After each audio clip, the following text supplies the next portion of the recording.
While at times it may be a challenge to know exactly how one's scholarly work is to achieve such an aim, particularly in areas of study that are especially technical, mechanical, or abstract in nature, I'm convinced that a loving Father in heaven will not leave us comfortless without direction or guidance in how to fulfill the terms of the very covenants he has invited us to make with him. Indeed, we may well find that he's been waiting patiently for us to seek him out so that he can provide us with new and penetrating insights that we would never have arrived at on our own, as well as provide us with ways of expressing such insights in appropriate, acceptable, sophisticated ways. The important thing is, at least for me, first, last, and always, to be very clear about what exactly it is we're doing, and particularly as scholars, whatever those things might happen to be in a given instance. This led me to a second concern of scholarship in light of my LDS faith and the covenants that I've made: process.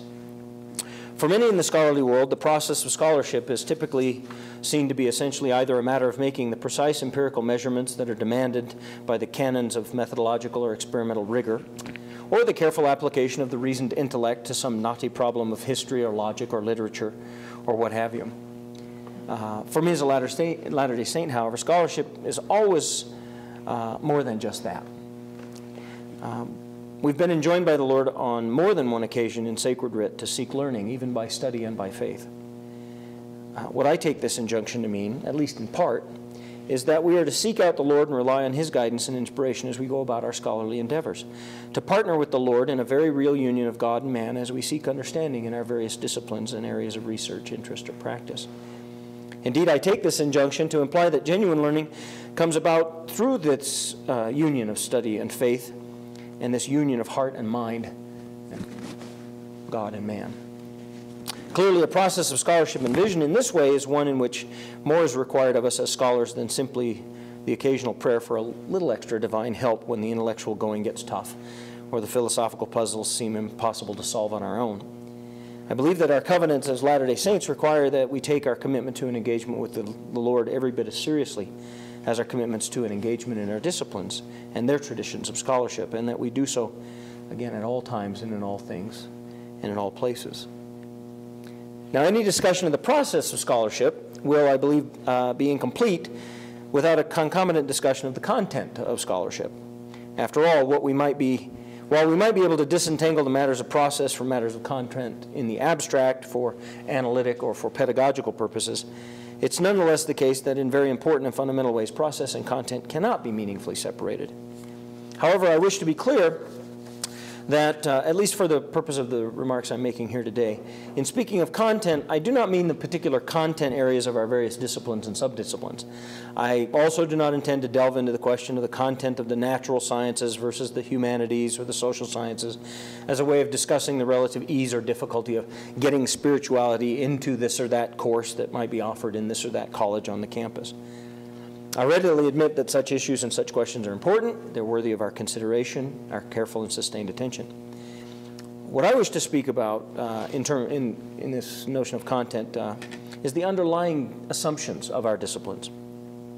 Irrespective of the particular college or department in which we might find ourselves being housed, I wish to draw our attention to the underlying and often hidden assumptions that shape and give direction to our scholarly practices, methods, and disciplinary claims to knowledge or truth, particularly where such assumptions may not only be at odds with certain basic premises of the gospel of Jesus Christ, but in ultimate effect toxic to the gospel of Jesus Christ. Because I must be brief, however, let me just quickly suggest that to be concerned with the content of our scholarship is not simply to be concerned with solving this or that equation, demonstrating this or that effect, mapping this or that demographic trend, or offering support for one or another historical or literary interpretations or theory.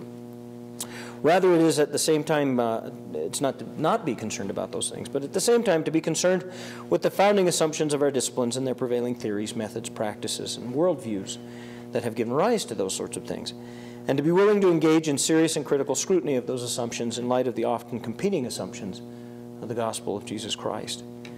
For example, in my own discipline of psychology, a central dogma upon which the majority of intellectual understanding and professional practice is built is the philosophy of naturalism.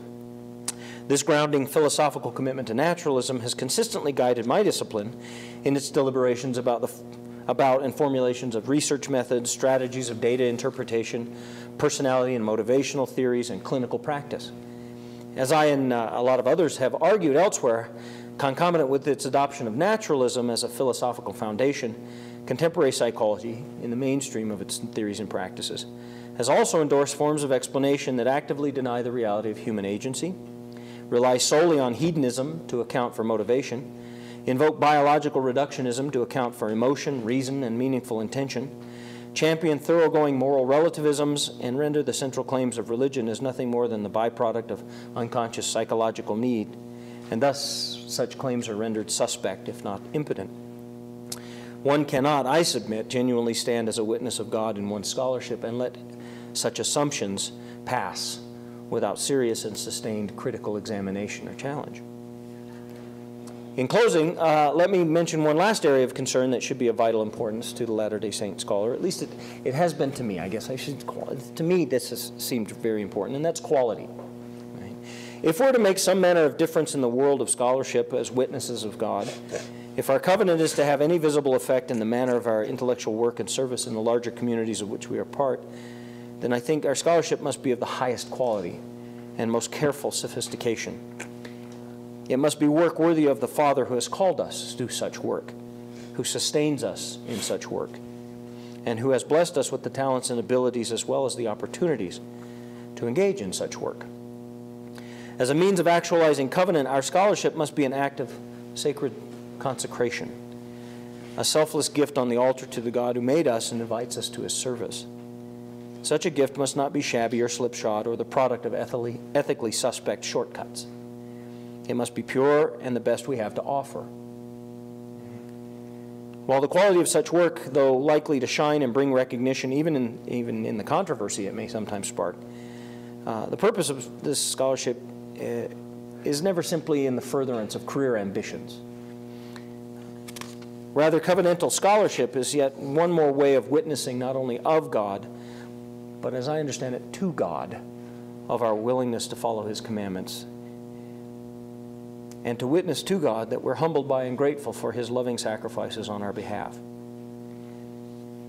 As such scholarship of this sort, and I'm quite open, there are many, many ways to go about this, and I think we have to be careful about judging one another's scholarship as to whether or not it meets some critical test of having pulled this off because the author subscribed to my particular pet theory.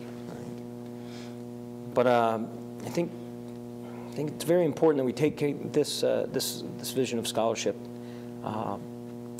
seriously, and I think if, in the words, borrowing words from Elder Neil A. Maxwell, if doing such will, quote, exert an increasing gravitational pull on some of our thoughtful non-member colleagues in the years ahead. Perhaps there will even be an academic equivalent of what Isaiah foresaw, and thoughtful souls will say in various ways, "Come, yea, let us go up to the Lord's house of learning to be taught and shown his ways." If we are not ashamed of Jesus Christ and his teachings, he will not be ashamed of us. Was that all a quote? Yes, all that last part was all a quote.